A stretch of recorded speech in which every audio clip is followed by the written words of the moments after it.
guys, welcome back to the channel. My name is Fumilola, a double board certified pharmacist, a mom of two, and I'm on a self journey. It is my hope that I'm able to inspire at least one person to get on the journey of theirs. And if I do that, then I will consider myself successful. Let's get into it. So today we're going to be talking about 10 scams that new immigrants might be pulled into, right? Like they might get scammed of.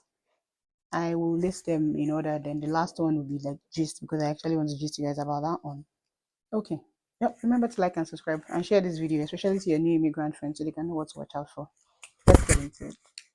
I think that the number one biggest scam when you're a new immigrant in Canada will be employment scam. So because when you first come, you're dropping your phone numbers in a lot of places, you're applying to a lot of jobs. There'll be all these employment scams. They'll be sending messages to offer you a job. I think one of the ones that really happened to someone that was close to me was they offered them the job, then they told them that they're going to give them like a upfront spending money or whatever, and so there was a way they did it. They said they gave them the money, but they were supposed to return some back to them. At the end of the day, it turned out that the employment was a scam. The money that they were sending to them was money that was stolen. And then when they asked them to send back a certain amount of money, which is their own money, by the time the bank traces, the bank then takes back that money that was sent to you because it's from a stolen account, and then the money you have sent to them is gone. I think that person lost $3,000 or $6,000, something like that. So yeah, if you're anybody's giving you employment and they're asking you, well, they sent you money, but maybe they sent you too much, you have to send some back. Don't do it. Just go to the police and file a report straight. They are probably a scam. Number two would be tell us we're just scam. You find these people, they call you and like, oh, my name is blah blah blah. I want to offer you a deal or a plan. It's cheaper than blah blah blah blah. And then they start to ask you. So once they start to ask you your name, sometimes they even know your first name. That's how you know that these people have access to like information. But once they start to ask you your name, your date of birth, like your flag should go up. Nobody like tell us or Rogers or whatever, they don't even call you to offer you deals. Actually, that's it. And if a deal actually sounds too good to be true, I think that that's something that we should hold on to. If a deal sounds too good to be true, it's probably too good to be true. Like you need to do your research about it, and then there's internet. Like all this, most of those things are on the internet anyway. Number three would have to be WhatsApp/Zoom hacking. This one is very popular. They hack somebody, then they call you and say, oh, there's a group meeting on the group. I'm going to send you a link. You have to tell me the number to blah blah blah. They want to hack your WhatsApp. They've tried with me several times. In fact, one time one tried with me. She called me on WhatsApp. I cursed her out, disconnected the call, went into her WhatsApp, typed a long thunder fire you kind of message, sent it, waited for it to deliver, then blocked her. I was satisfied because I knew that she won't get the satisfaction of replying me all those things I typed to her. So yeah, if anybody calls you and says, oh, there's a group, there's a Zoom group on the Zoom meeting on the WhatsApp group that we belong to, I'm going to send you details now. Click the link don't click the link. Don't give them your code. Don't tell anybody your SIN. Number four will have to be interact scams. So they would send you a link and say, oh, or they'll buy something from you, or they'll pay you for something, and then they'll send you a link that says, oh, click here so that you can accept the money that they sent to you, and then they hack you from there. I remember that there was one time I wanted to sell one of my phones, and one guy messaged me and said, oh, he wants to buy the phone. I was like, okay, fine, no problem. He's like, oh, but I'm not currently around. I'm in the US. Can you mail it to me and I'll PayPal you? And he went, can you email it to me? I'll PayPal you, and then once I accept the phone, I'll let PayPal release your money. I said, no, don't worry about it. He said, no, he's ready to pay whatever I'm asking. I said, no, you shouldn't worry because it just smells like a scam. I should send you my phone, then you PayPal me, then you now tell PayPal that you want to cancel it. So yeah, if you buy anything from anybody or you sell anything to anybody and they're like, oh, I'm going to send you a link, don't know. Either they send you a proper interact to your auto deposit box, or they give you cash and then you go with it. So no clicking links basically. This is the second of the third I'm going to say. No clicking random links is very important. This one, number five, would be selling fake phones package. You know what that thing that used to happen to us in Computer Village where they'll sell Eba as phone. That's happened before. So there was a time my husband was selling used phones in Nigeria. He would buy phones from here and iPhones and send it to Nigeria, and he had a business partner then. So his business partner was looking to buy new phones. So my husband always like checks out the phone while he's there. He has to tell them, meet him in front of the police station or whatever. Check out the phones, check out the IMEI or what's that number that they put on it. Anyway, make sure it's not stolen and all that. So that day, this guy said he was selling a brand new, I think it was iPhone 15 at the time or 14. It was still in the box. So my husband's business partner in Nigeria said, oh, he wanted to buy that phone. And my husband said, okay, I'll open the box and check. He said, no, no, no, don't open the box. I want it to still be in the box. So whoever will buy it will know that it's still new. My husband told him, let's check this phone in the box. He said, no, no, no, no, no. And so they bought the phone in the box and everything. When the phone got to Nigeria, it was a Chinese iPhone. Ah, it was so painful. Still in the box and everything. Of course, it was sold to my husband by one of all these refugee people. I don't want to mention the country so that nobody will come for me. But yeah, they're popular for all those scams. And if you go on Facebook Marketplace, or even on Facebook, people talk about it all the time. So if you want to buy anything that is used, be careful and make sure that you tell them to meet you either in front of the police station, collect their details.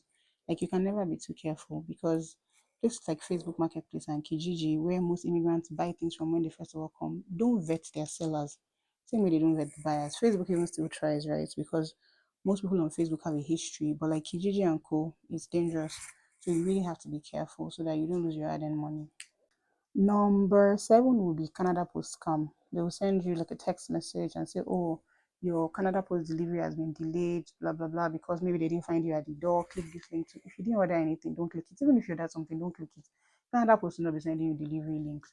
If you paid for tracking, you can put your tracking number in the Canada Post website and you can find where your package is.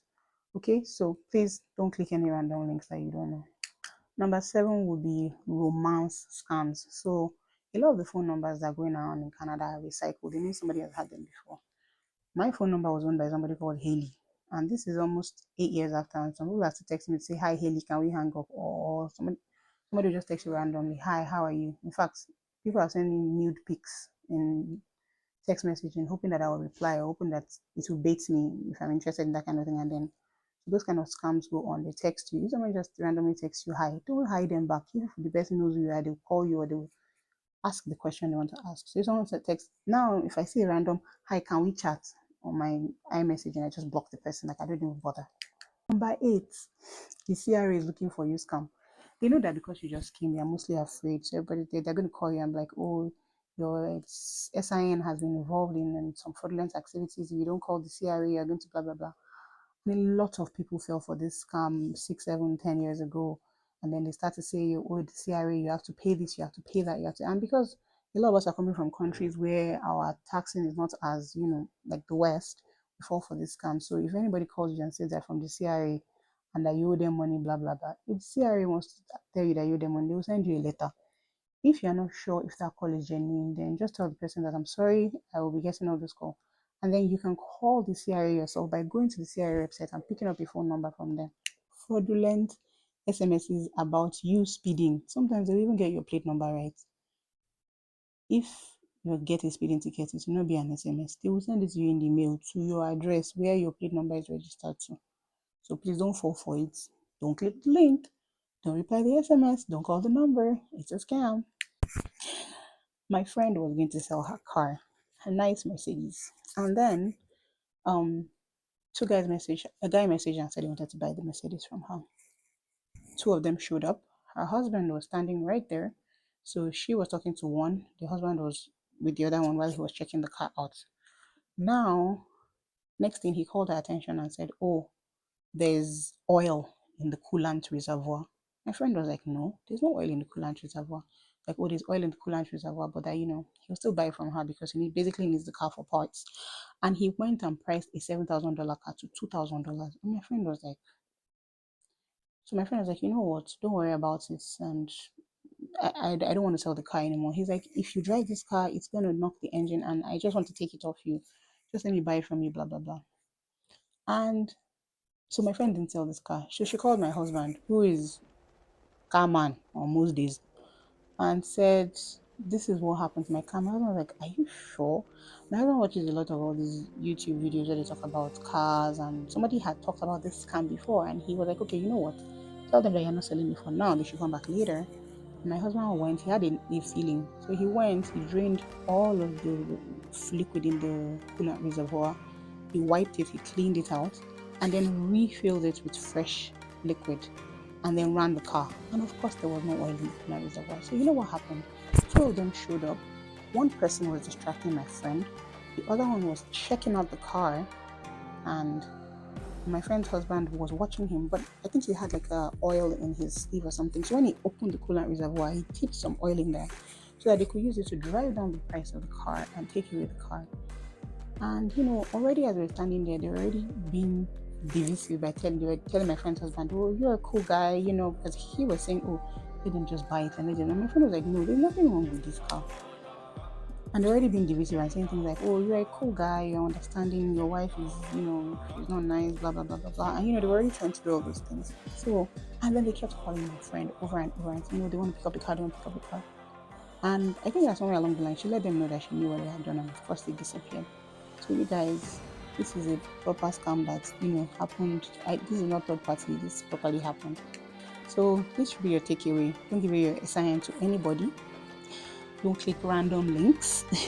Track your credit cards. There's like a lot of apps that you can use to track your credit cards that don't charge you for checking out your credit score. But if somebody takes out a new credit card on your SIN, you can quickly know. People do that once they have your date. It's pretty easy. Once they have your date of birth and some other information, they can take out your credit card in your name.